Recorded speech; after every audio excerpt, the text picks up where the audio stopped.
நம்மளோட cross cutting blouse வந்து எப்படி வந்து நம்மளோட லைனிங்லேயும் மெயின் ஃபேப்ரிக்லையும் கட் பண்ணுறது அப்படிங்கிறது பார்க்கலாம். ஃபஸ்ட்டு வந்து நம்ம எப்போவுமே பேப்பர் பேட்டர்ன் போட்டு வச்சுட்டு நம்ம மார்க் பண்ணி கட் பண்ணோன்னா நமக்கு ஈஸியாக இருக்கும். கிராஸ் கட்டிங் ப்ளவுஸுக்கு இந்த மாதிரி போடும்போது தான் நமக்கு வந்து நீட்டாக அழகாக வரும். அதனால் நான் வந்து பேப்பர் பேட்டர்ன் போட்டுட்டு அதுக்கப்புறம் தான் நான் வந்து ஃபஸ்ட்டு நம்மளோட லைனிங் கிளாத்தில் கரெக்டான அளவில் நான் வந்து கட் பண்ணுறேன் பாருங்கள். இந்த மாதிரி கட் பண்ணிக்கோங்க.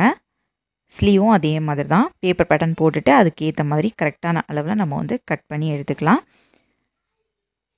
நம்மளோட லைனிங் கிளாத்தில் என்னென்ன அளவுகளெல்லாம் நமக்கு வேணுமோ எல்லா அளவுமே நம்ம வந்து கட் பண்ணி எடுத்து வச்சுக்கலாம். கிராஸ் பீஸும் நம்ம வந்து கட் பண்ணி எடுத்துக்கலாம்.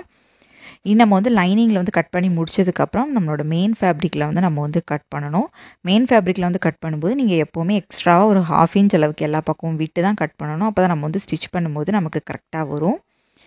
இந்த மாதிரி ஃபுல்லாகவே நம்ம வந்து கட் பண்ணி எடுத்துக்கலாம். இதோட லாங் வீடியோ வேணும்னா சேனல் நேம்க்கு கீழே இருக்க லிங்கை வந்து கிளிக் பண்ணுங்கள்.